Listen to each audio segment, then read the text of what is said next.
You, John Fitzgerald Kennedy, do solemnly swear I, John Fitzgerald Kennedy, do solemnly swear that you will faithfully execute the office of President of the United States that I will faithfully execute the office of President of the United States and will, to the best of your ability, and will, to the best of my ability, preserve, protect, and defend the Constitution of the United States. preserve, protect, and defend the Constitution of the United States. So help you God. So help me God.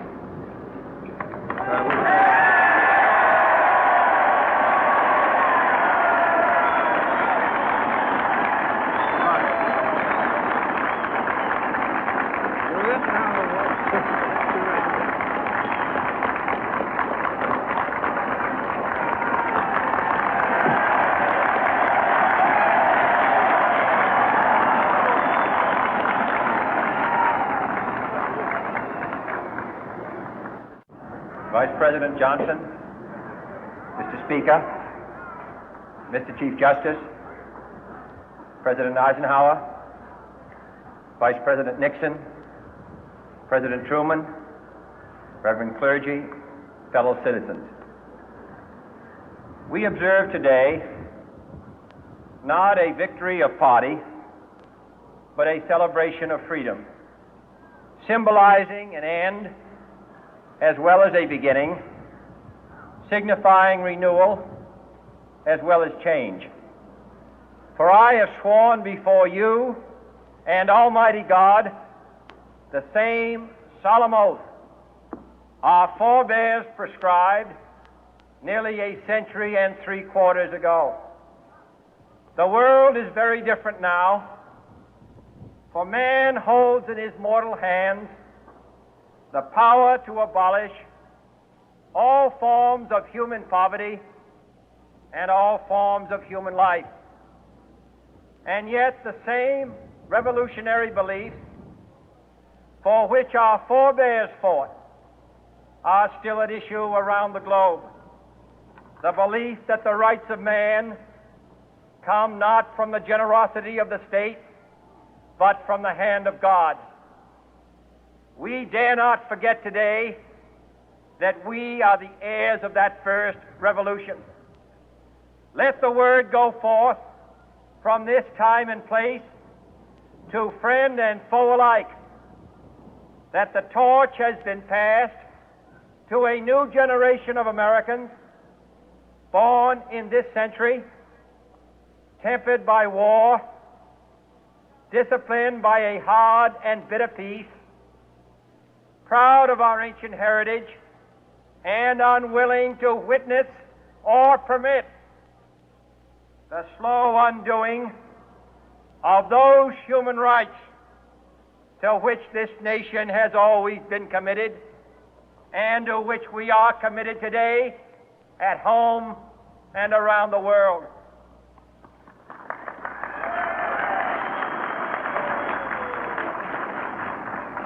Let every nation know, whether it wishes us well or ill, that we shall pay any price, bear any burden, meet any hardship, support any friend, oppose any foe to assure the survival and the success of liberty.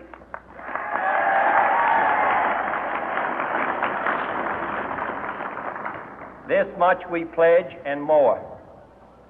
To those old allies whose cultural and spiritual origins we share, we pledge the loyalty of faithful friends. United, there is little we cannot do in a host of cooperative ventures. Divided, there is little we can do, for we dare not meet a powerful challenge at odds and split asunder. To those new states whom we welcome to the ranks of the free, we pledge our word that one form of colonial control shall not have passed away, merely to be replaced by a far more iron tyranny. We shall not always expect to find them supporting our view, but we shall always hope to find them strongly supporting their own freedom, and to remember that in the past, those who foolishly sought power by riding the back of the tiger ended up inside.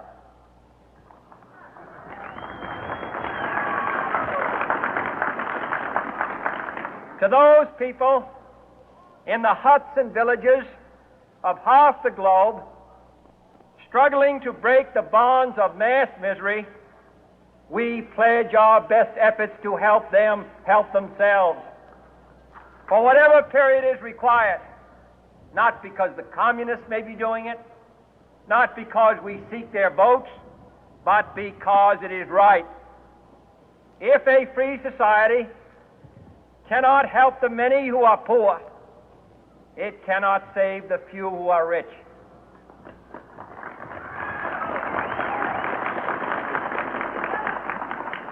To our sister republics south of our border, we offer a special pledge to convert our good words into good deeds, in a new alliance for progress, to assist free men and free governments in casting off the chains of poverty. But this peaceful revolution of hope cannot become the prey of hostile powers. Let all our neighbors know that we shall join with them to oppose aggression or subversion anywhere in the Americas. And let every other power know that this hemisphere intends to remain the master of its own house.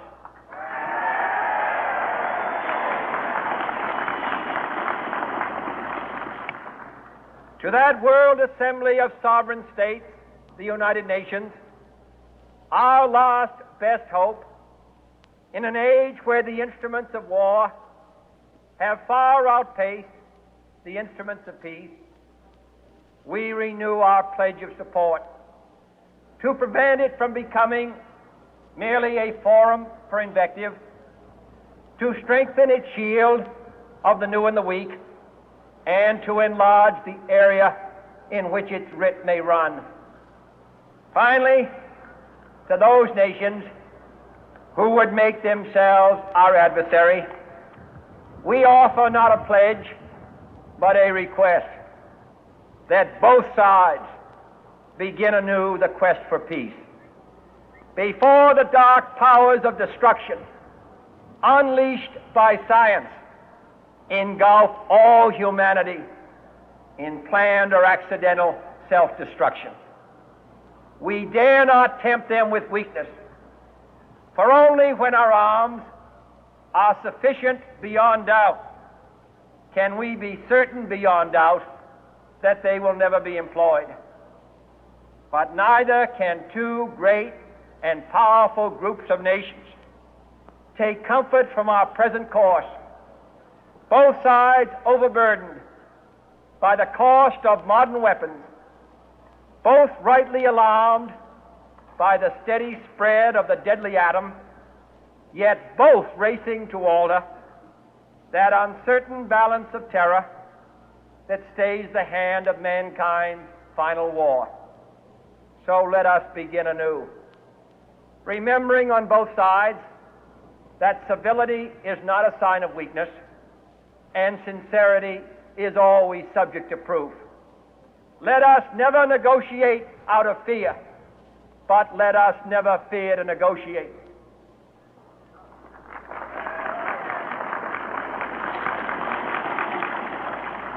Let both sides explore what problems unite us, instead of belaboring those problems which divide us.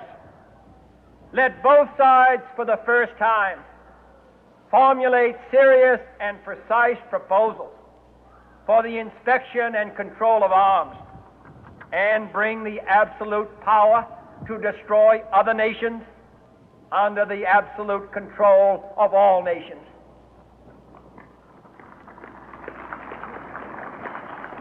Let both sides seek to invoke the wonders of science instead of its terrors.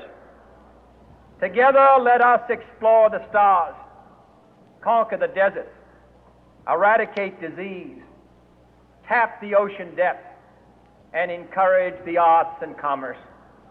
Let both sides unite to heed in all corners of the earth the command of Isaiah to undo the heavy burden and let the oppressed go free. And if a beachhead of cooperation may push back the jungle of suspicion, let both sides join in creating a new endeavor, not a new balance of power, but a new world of law, where the strong are just and the weak secure and the peace preserved.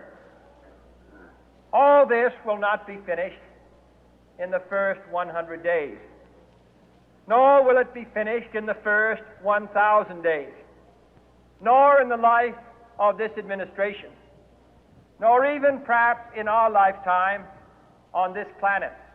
But let us begin.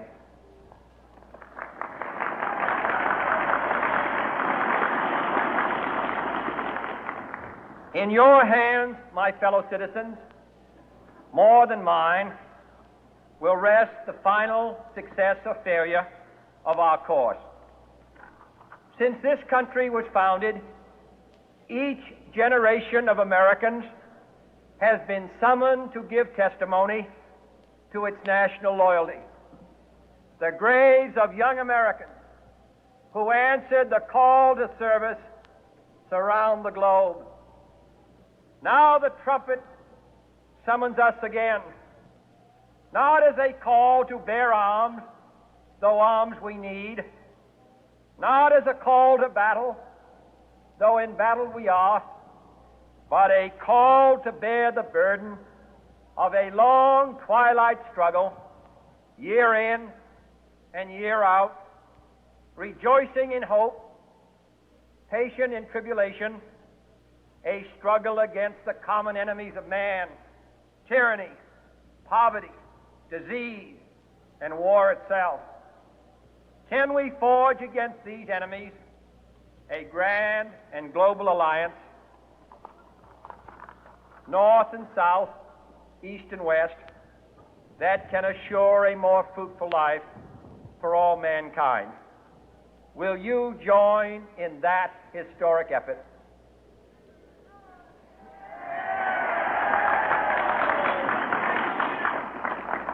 In the long history of the world, only a few generations have been granted the role of defending freedom in its hour of maximum danger. I do not shrink from this responsibility. I welcome it.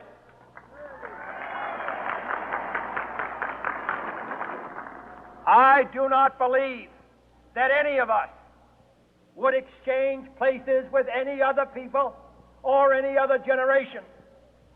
The energy, the faith, the devotion which we bring to this endeavor will light our country and all who serve it.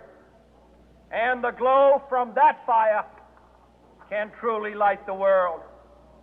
And so, my fellow Americans, ask not what your country can do for you. Ask what you can do for your country.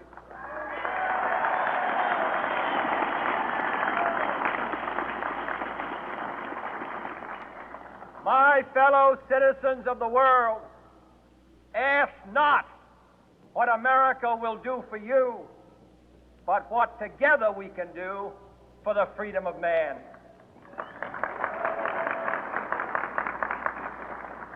Finally, whether you are citizens of America or citizens of the world, ask of us here the same high standards of strength and sacrifice which we ask of you. With a good conscience, our only sure reward, with history the final judge of our deeds, let us go forth to lead the land we love, asking His blessing and His help, but knowing that here on earth, God's work must truly be our own.